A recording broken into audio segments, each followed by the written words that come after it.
Vivian Ashcroft only wanted a driver who could stay quiet, arrive on time, and never ask questions about where they were going or why. She got exactly that in Callum Reed, a soft-spoken man with tired eyes and a folder of paperwork that seemed strangely thin for someone his age. On his first day, she noticed a faded trident tattoo curling along his forearm and decided, without asking a single question, that it was the kind of thing men bought at a shop to feel important. She told him so, coolly, the way she dismissed most things that did not come with a spreadsheet attached. Callum did not argue. He simply pulled his sleeve down, adjusted the mirror, and pulled the car into traffic as if her words had never landed at all. 3 days later, on a quiet stretch of road leading toward a naval installation, black SUVs closed in around her car from every direction. Armed men stepped out in formation. Then an admiral stepped forward, stood at attention, and saluted the man behind the wheel. "Welcome back, Commander Reed. If you want to know why a real hero chose to disappear behind a steering wheel, stay with this story until the very end, because the truth changes everything you think you understand about him." Ashcroft Maritime Technologies had carried the family name for 3 generations, building its reputation on communication and rescue systems trusted by the United States military long before Vivienne ever set foot in the corner office she now occupied. She had inherited not only the company but the constant, exhausting suspicion that came with the name, the assumption from strangers and employees alike that her success had been handed to her rather than earned through years of sleepless nights and difficult decisions. It had made her careful in ways that sometimes curdled into coldness, quick to distrust anyone who seemed too eager to get close, especially men who wanted her to be impressed by stories she had no way to verify. Vivienne Ashcroft had fired her previous driver only a week earlier after discovering he had been selling her schedule to a gossip outlet for cash she considered laughably small given what it cost her in trust. With the Sentinel Beacon contract entering its final and most delicate phase, her security team insisted she could not go another day without someone behind the wheel she could rely on completely. Her assistant, Maris Bell, brought her a folder containing the name Callum Reed, a man with a flawless driving record and an employment history that thinned out considerably the further back it went. Vivian barely glanced at the gaps. She had learned long ago that people who worked quietly rarely caused trouble, and trouble was the one thing she could not afford this month. During his interview, Callum made no effort to impress her, which she found almost insulting given how many men tried far too hard in that chair. He asked for 3 things only, spoken without a trace of apology in his voice. He did not want his photograph taken for any company badge or brochure. He did not want anyone searching through his personal belongings without asking first. And on days without an emergency, he needed to be finished by 8 in the evening. No exceptions. No negotiations. Vivienne thought the terms were strange for a driver, almost presumptuous, but she was out of better options and signed the paperwork anyway, telling herself she could always replace him if he proved difficult. Maris tried to fill in the silence by mentioning that Callum had a daughter, a small girl named Lena who lived with her grandmother across town while he worked long hours to build something steady for the 2 of them. Vivian barely registered the detail at the time, filing it away the same way she filed away every other fact that did not immediately relate to quarterly numbers or contract deadlines. She asked him only one personal question during the entire interview, wanting to know why a man his age had so little professional history worth mentioning on paper. Callum told her, without elaboration, that some years were better measured by what a person protected than by what they listed on a resume, an answer that struck her as evasive rather than honest. She did not press further, partly because the next candidate was waiting outside, and partly because something in his tone suggested that pressing would accomplish nothing at all. On their very first drive together, She noticed how often his eyes moved to the mirrors instead of the road ahead, how he seemed to memorize license plates the way other people memorized song lyrics, how he always chose a parking space that faced the quickest way out of a lot. When he leaned under the hood to check something small, his sleeve rode up just enough to reveal the trident tattoo, its edges softened by years and sun. She could not help herself. She told him that symbols like that were easy to buy and easier to fake, and that she had met enough pretenders wearing borrowed valor to recognize the type on sight. Callum looked at her for a long moment, said nothing in his own defense, pulled the sleeve back down, and answered only that she was right, that a tattoo alone proved nothing about a man at all. The city rolled past the tinted windows in long amber streaks as evening settled over the financial district, the sound of the engine low and steady beneath the muffled hum of traffic. Callum drove with both hands relaxed on the wheel, his posture never shifting, his eyes moving in a rhythm Vivienne could not name, but somehow found herself watching more closely than she intended. She told herself it was simply professional caution, the same instinct that made her double-check every contract before signing it, nothing more than due diligence toward a man she barely knew. Still, there was something unsettling about how little he seemed to need from her. No small talk, no attempts to fill the silence, only the occasional glance in the mirror that told her he was paying attention to things she could not see. What Vivienne did not know, as she stepped out of the car that evening, without a second glance in his direction, was that Callum had already photographed a small tracking device hidden beneath the undercarriage of her vehicle, the kind that required training to notice and training to remove without alerting whoever had placed it there. He said nothing to her about it that night, choosing instead to study the device quietly in the privacy of the garage after she had gone inside, turning it over in his palm like a puzzle he had solved 100 times before in another life. Over the following 3 days, Callum altered their route without ever asking permission first, avoiding the main highway, skipping 2 familiar bridges, and stopping in places that made Vivienne visibly impatient in the back seat. She assumed he was performing some sort of theater, trying to appear mysterious and important in a job that required neither. When she finally demanded an explanation, he told her plainly that the same 3 vehicles had appeared near their route more times than coincidence should allow in a city of that size. She dismissed the observation outright, certain that a driver's paranoia was simply the price of hiring someone with an incomplete resume. Gideon Wexler had been at Vivienne's side for nearly 6 years, first as a trusted advisor to her late father, and later as the man she leaned on whenever the company's finances grew complicated enough to keep her awake at night. He came from old money himself, the kind that funded charity galas and university buildings, and he wore his loyalty to the Ashcroft name like a well-tailored suit, always visible, always convincing. Behind that carefully maintained image, Gideon had spent the better part of a year quietly negotiating with a rival firm eager to acquire Ashcroft Maritime the moment its stock price grew weak enough to make a hostile offer look reasonable to a nervous board. He told himself it was simply business, that someone was going to profit from the company's stumble eventually, and that it might as well be a man who understood its inner workings better than anyone else alive.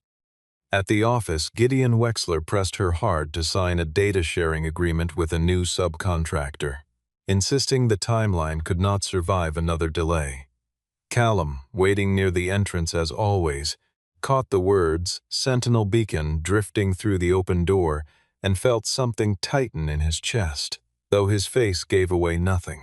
That evening, while driving Vivienne to a gathering hosted by the board, he noticed a catering employee wearing a badge in the wrong color for that particular event, a detail so small that most people would never have registered it at all. He quietly alerted building security, and within minutes an attempted data breach was stopped before it could begin. without a single raised voice or a moment of visible chaos. Vivian still assumed he had simply gotten lucky. On the ride home, unable to help herself, she asked whether he had ever served in the military, expecting him to either deny it or embellish it the way so many men did when trying to seem more interesting than they were. Instead, he told her only that he had once held a job built around bringing people home safely, nothing more, and when she pressed him about the empty spaces in his file, he answered in a voice that closed the conversation as gently and firmly as a door.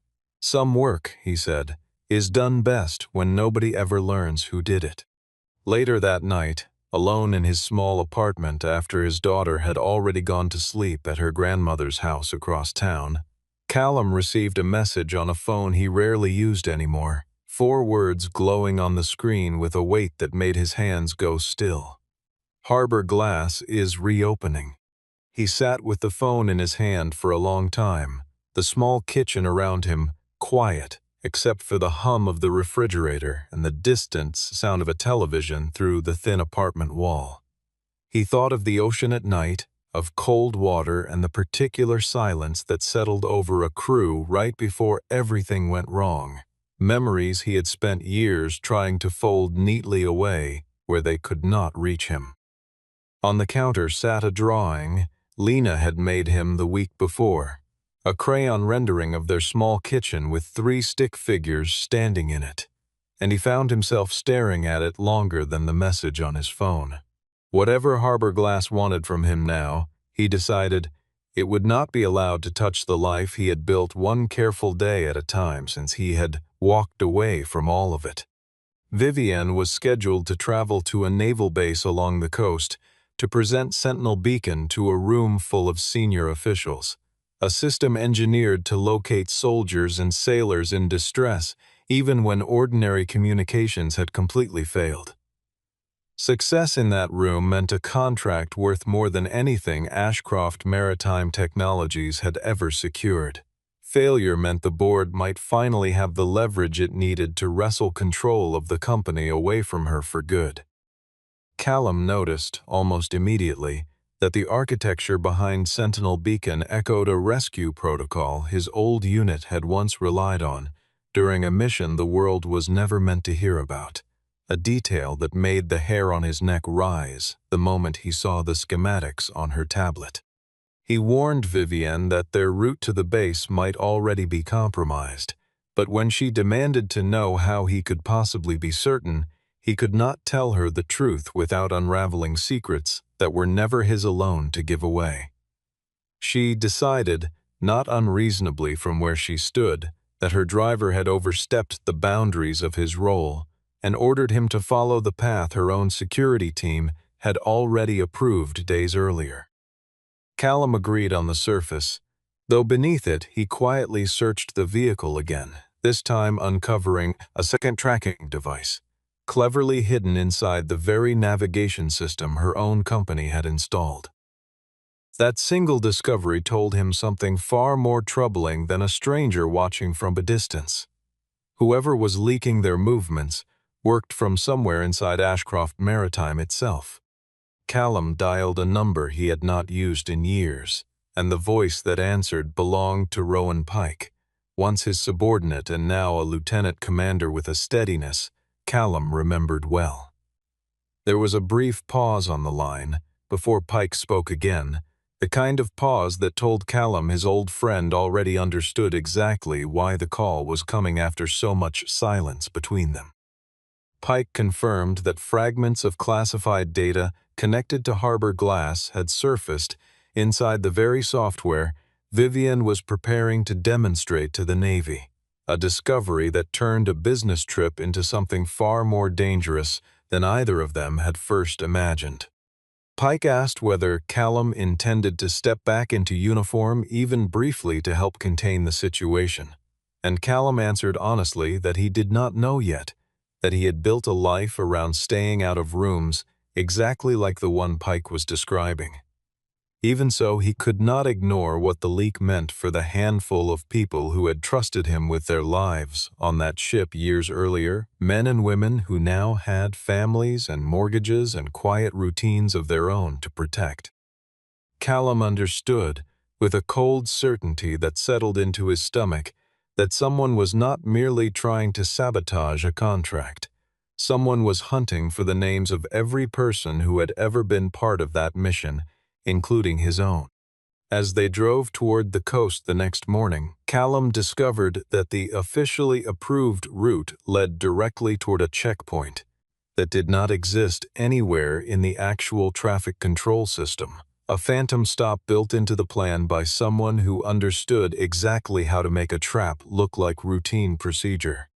Midway through the drive, Vivian received an urgent call from Gideon insisting she stick precisely to the planned route no matter what, a demand that only deepened the unease already coiling tight in Callum's chest. Moments later, a patrol vehicle appeared ahead, signaling for them to turn onto a side road, though Callum noticed instantly that the insignia painted on its door did not match the jurisdiction they were currently driving through. Rather than slow down, he cut sharply onto an old service road running along the coastline, a route so obscure that few maps still bothered to mark it at all.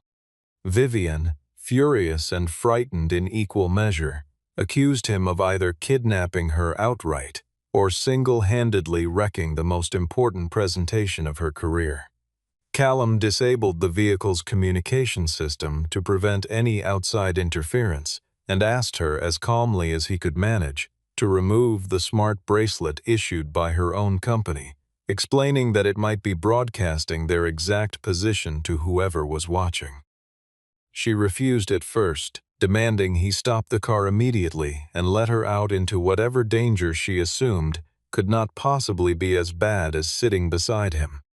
Reluctantly, he admitted that the vehicle behind them was not law enforcement at all, and that her navigation system had almost certainly been compromised from the inside. When the imposter patrol car continued pursuing them, Callum guided the vehicle through a narrow maintenance corridor near the docks, not with reckless speed but with the exact, practiced calm of a man who had done far more dangerous things than outrun a single tail on a coastal road. Vivian, gripping the door handle in silence, began to notice for the first time that every single motion he made carried the weight of deliberate calculation rather than panic. The wind off the water rattled against the windows as the car cut through the narrow service road, salt heavy in the air even with the windows sealed shut, and for the first time since she had hired him, Vivian felt genuinely afraid rather than simply annoyed. She watched Callum's hands on the wheel, steady and unhurried, despite the vehicle closing the distance behind them, and something in his calm unsettled her more than outright panic would have. He checked the mirror once more, adjusted his speed by only a fraction, and guided the car around a bend so smoothly that she barely felt the shift in her seat. Callum switched on an old radio frequency and spoke words that meant nothing to her, but clearly meant everything to whoever was listening on the other end. Lantern One requesting a silent harbor. When she asked who Lantern One was, he offered no answer at all, his eyes fixed on the road with an intensity she had never once seen on the face of any driver in her life. Then, without warning, a wall of black vehicles rose up ahead, blocking the road completely, and for one terrifying moment Vivian became convinced they had driven straight into something far larger and far more dangerous than the ambush she had already imagined. The SUVs formed a tight ring around her car, and men in tactical gear stepped out with the kind of discipline that told Vivienne, even in her panic, that these were not amateurs playing dress-up on some quiet coastal road. She braced herself for the worst while Callum simply cut the engine and rested both hands calmly on the wheel, as though he had rehearsed this exact moment 1,000 times before it ever happened. The door of the lead vehicle opened, and Rowan Pike walked forward, looked through the windshield at the man in the driver's seat, and snapped instantly to attention. The entire team behind him raised their hands in salute at the same moment, a wall of silent respect that made the air in the car feel suddenly heavier than steel. "Commander Reed, the area is secure," Pike said, his voice carrying the crisp certainty of a man reporting to someone he had once followed, without hesitation, into places most people would never dare to go. Vivienne sat frozen, staring at the man she had mocked for wearing a tattoo he supposedly did not earn. He was not merely a veteran with an old symbol on his arm. He had once commanded every single person standing at attention in front of her car, and the realization landed with a force that made her chest tighten with something close to shame. She thought back to the way she had spoken to him in the front seat that very first day, the careless certainty in her own voice as she accused him of buying a symbol he had not earned. Watching grown men who had clearly faced real danger stand rigid with respect for him now, she understood how completely she had misjudged the quiet stranger who had been driving her to appointments all week. It occurred to her uncomfortably that she had built an entire opinion of him out of nothing but a tattoo and a thin employment file, the same lazy shortcut she claimed to despise when other people used it against her. Everett Kane had spent 30 years in the Navy, most of them watching younger officers pass through his command with varying degrees of promise, but few had ever earned the kind of quiet devotion Callum inspired among the men who served beside him. His own son had been aboard that stricken vessel during Harbor Glass. One of the engineers Callum had refused to leave behind even when the mission plan called for a far safer, far more conservative choice.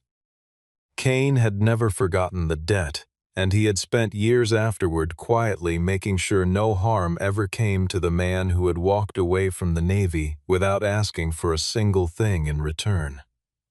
Admiral Everett Kane stepped out of the final vehicle in the convoy and walked toward Callum with the deliberate weight of a man who had waited years for this particular reunion.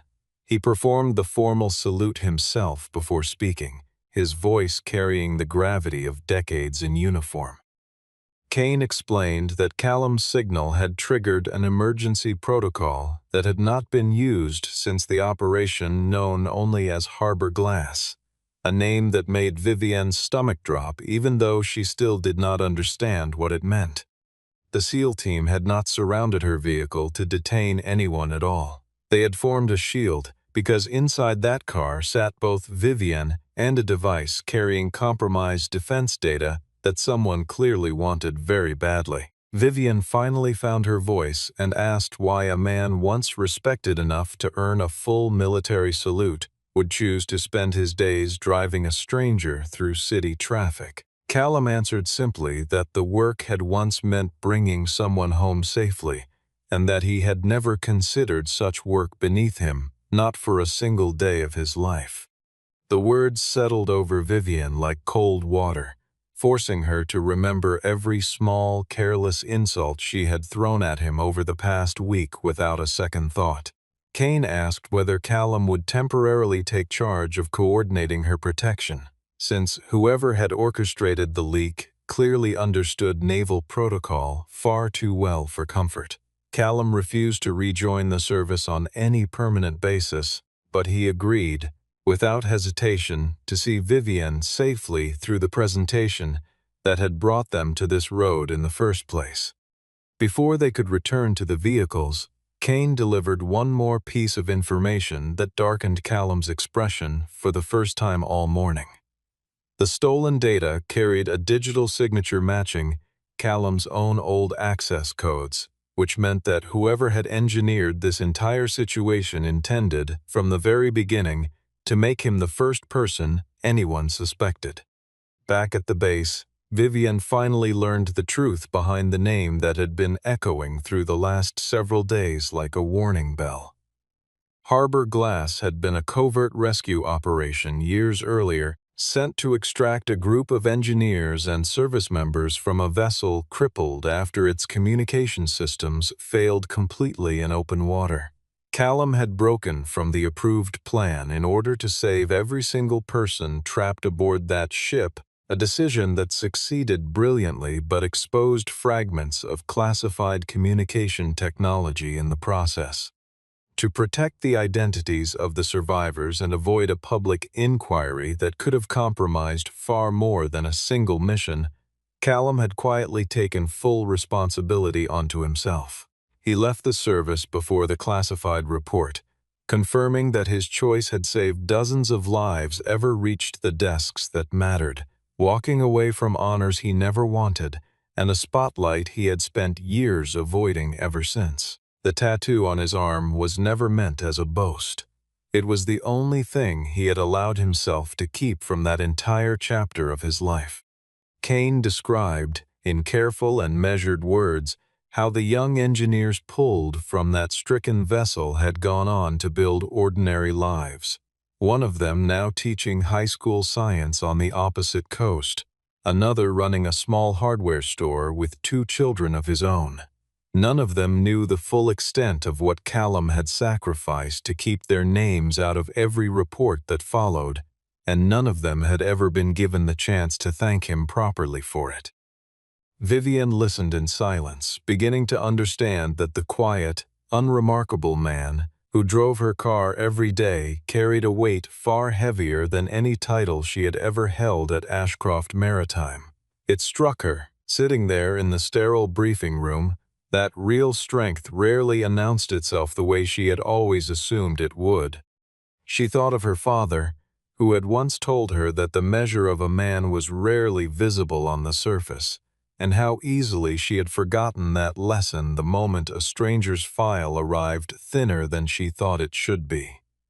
Standing in the hallway of the base with the smell of salt air still clinging to her clothes, Vivian felt something shift inside her that no boardroom victory had ever managed to touch. Vivian offered a sincere apology for every dismissive word she had thrown his way, and Callum accepted it without turning the moment into something larger than it needed to be, careful not to let her guilt curdle into pity he had no use for.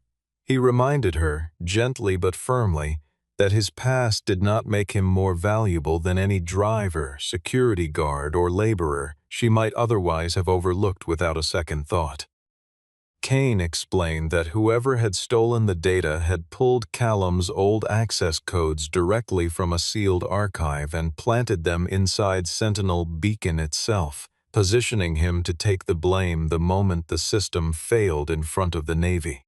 Vivian realized, with a chill spreading through her, that only a small handful of senior leaders at Ashcroft Maritime possessed the kind of access required to pull off something so precise and so deliberately cruel. Gideon Wexler's name sat near the very top of that short and troubling list. Before she could gather her thoughts further, her phone rang with Gideon's voice on the other end, informing her in clipped, formal tones that the board had just voted to suspend her as chief executive for vanishing without explanation alongside a driver of questionable background. Gideon moved quickly to control the narrative inside the company, spinning her absence into a full-blown leadership crisis within hours of the vote. He told employees and select reporters that Vivian had abandoned the most important presentation of her career and allowed an unknown man dangerously close to classified technology without proper vetting. The company's stock dropped sharply as the story spread, and the board scheduled an emergency session to consider selling Ashcroft Maritime outright to a rival conglomerate quietly known as the Wexler Consortium. Inside the building, longtime employees who had worked under Vivian for years began to whisper among themselves, unsure whether to trust the woman who had built the place or the polished operations director who suddenly seemed to have every answer ready in advance. Gideon played the part of the loyal steward beautifully, expressing calm concern for the company's future while carefully steering every conversation toward the idea that new leadership might finally bring stability. Maris watched it all unfold with growing unease, noticing how easily Gideon slipped into meetings that had nothing to do with his usual responsibilities, always ready with documents that seemed prepared just a little too quickly to be spontaneous. She said nothing publicly, choosing instead to quietly gather her own observations, certain that something about his sudden confidence did not add up to genuine concern for the company at all. Vivian wanted to reveal Callum's true identity immediately, certain that proof of Navy protection would silence every accusation in a single stroke. Callum stopped her before she could act, warning that exposing his past would inevitably expose the names of everyone who had survived Harbor Glass alongside him. People who had rebuilt quiet lives, specifically because no one knew what they had been through. Instead of relying on his history as a shield, they needed hard evidence that Gideon himself had manipulated the data from the very beginning. Callum reviewed every incident of the past week with methodical patience and noticed that Gideon consistently reacted far too quickly to changes that only someone inside the car should have known about. The office grew quiet around midnight, most of the building empty except for the hum of the air conditioning and the soft glow of two monitors reflecting off the glass walls of Vivienne's office. Maris worked with the steady focus of someone who had learned long ago not to speak until she was certain, scrolling through months of login timestamps while Vivienne read over her shoulder, arms crossed against the growing chill of the room. Vivienne and Maris dug through internal access logs late into the night and discovered a hidden account registered under the name of Vivienne's own late father, a detail so calculated it made her hands tremble as she read it on the screen. Maris reached across the desk and squeezed her friend's hand once, a small gesture that said more than any words could have managed at that late hour. Gideon's plan slowly came into focus. He intended to sabotage the Sentinel beacon demonstration, cost the company its Navy contract, and then pressure the Ashcroft family into selling their shares for a fraction of their true value once panic set in. Still, they lacked direct proof tying him to the tracking devices and the falsified access codes planted so carefully in Callum's name. Callum proposed feeding a fabricated route alongside a fake version of the software into the system, forcing Gideon into a position where he would have no choice but to act and expose himself in the process. Vivian asked whether he was certain the plan would work, and Callum answered honestly that he was not, though he added quietly that people who were used to controlling everything rarely tolerated being left in the dark for very long.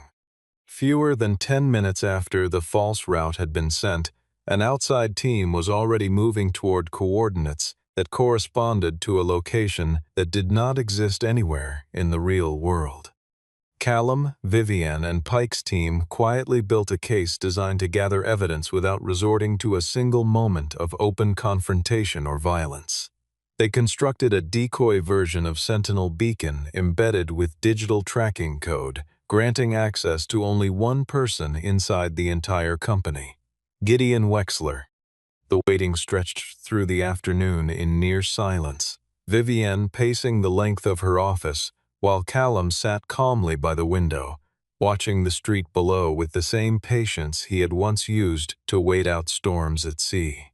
Maris kept refreshing the server logs every few minutes, her coffee growing cold beside her keyboard, until finally a small alert blinked on her screen that made her breath catch in her throat. Within hours, the decoy file appeared on servers belonging to a rival defense contractor, confirming everything they had suspected but had not yet been able to prove beyond doubt. Realizing he was being watched, Gideon attempted to erase the company's system logs remotely, but Vivienne used her founding authority to lock him out of the network before he could finish. In a final act of desperation, Gideon triggered a hidden program capable of destroying the original Sentinel beacon data entirely, a program Callum recognized instantly as something built on the bones of an old Harbor Glass protocol. While engineers around him scrambled in growing panic, Callum calmly recited a shutdown sequence he still remembered from memory, stopping the destruction of the data with only seconds left before it would have been lost for good. Vivian understood then that Gideon could not have built something so sophisticated entirely on his own, which meant a former defense contractor connected to Callum's earlier investigation had almost certainly helped him along the way. Pike's team traced the outside communication and quietly handed the evidence over to federal investigators before the day was finished. Even so, Gideon walked into the board meeting the following morning with his usual composed confidence, insisting that no one could ever truly prove the hidden account belonged to him at all. The board meeting became the final confrontation between Vivienne and the man who had spent months quietly working to destroy everything she had built.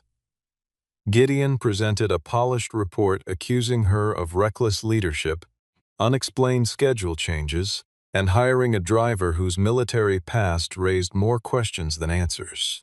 He produced old records suggesting Callum had once been investigated in the aftermath of Harbor Glass, hoping the implication alone would be enough to poison the room against them both.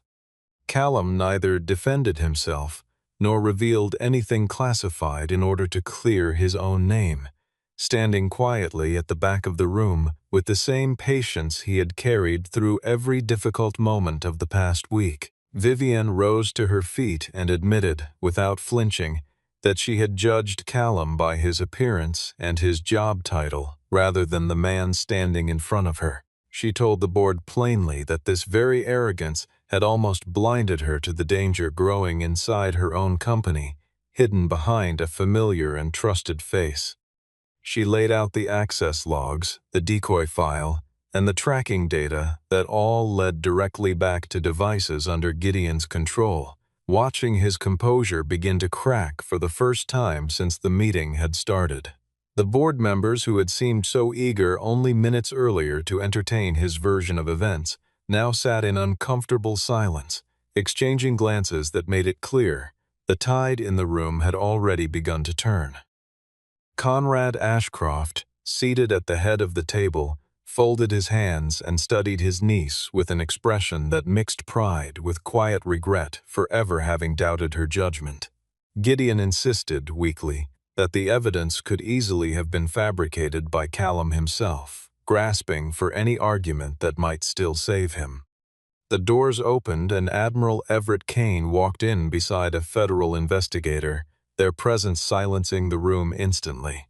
Kane revealed nothing about the classified details of Harbor Glass, offering only his personal confirmation that Callum had once held senior command and had never, in any sense, betrayed the country he served. Kane turned toward Callum, stood at full attention, and saluted him in front of every board member who had spent the past week treating him as nothing more than an anonymous driver. One by one, the same executives who had barely acknowledged his presence rose respectfully to their feet. As two federal agents guided him toward the door, Gideon glanced once at Vivienne, his expression no longer the polished mask he had worn for years, but something closer to quiet, bitter resignation. He said nothing further, understanding that any last argument would only make the moment more humiliating than it already was. Gideon was escorted out quietly for questioning, without a single raised voice or moment of physical struggle disturbing the room. The board reversed its earlier vote, canceled all discussion of selling the company, and formally restored Vivienne to her position as chief executive. Conrad Ashcroft rose from his seat, crossed the room, and embraced his niece for the first time in longer than either of them could easily remember, murmuring an apology of his own for ever entertaining Gideon's version of events. The rest of the board offered quiet nods and murmured congratulations, though Vivienne found she cared far less about their approval now than she once might have. What mattered more, standing there in the aftermath, was the steady presence of the man who had spent the past week proving, again and again, that character rarely announced itself with noise. Afterward, Vivienne offered Callum a senior executive position on the spot, hoping to reward him properly for everything he had risked. He declined, explaining quietly that he had no interest in being handed authority simply because his past had finally been revealed to a room full of strangers. 3 months later, Sentinel Beacon passed a new round of testing and received formal approval from the Navy, securing the very contract that had once nearly cost Vivienne everything she had built. She restructured the company from the ground up, establishing an independent division dedicated to ethics oversight and data protection, determined to ensure that no one inside Ashcroft Maritime could ever again hide behind a trusted title the way Gideon once had. She never pushed Callum to become a public symbol of the crisis they had survived together, understanding by then that he had earned the right to choose his own visibility.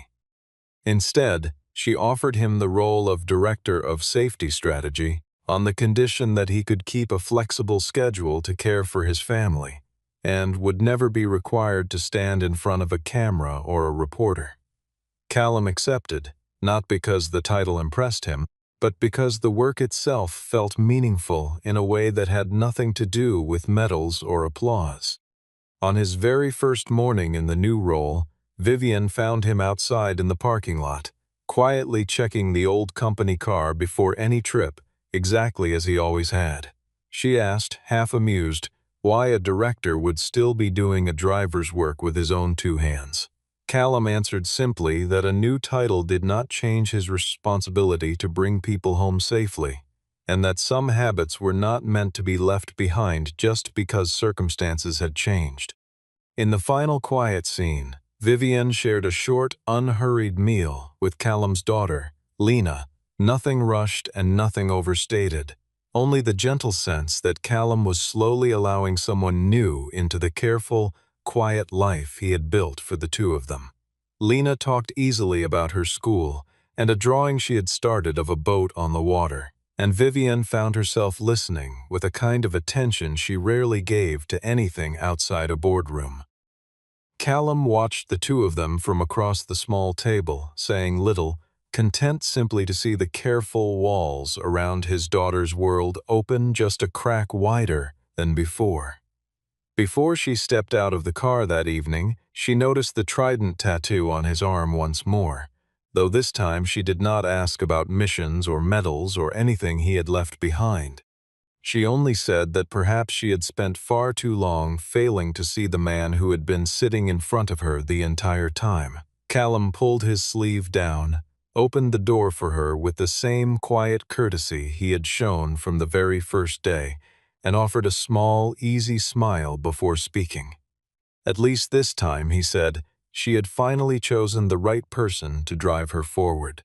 The car pulled away from Ashcroft headquarters just as the sun began to rise over the harbor, closing the story of a man who had once commanded the most elite warriors in the country and had, in the end, simply chosen the quiet road he wanted to walk for himself.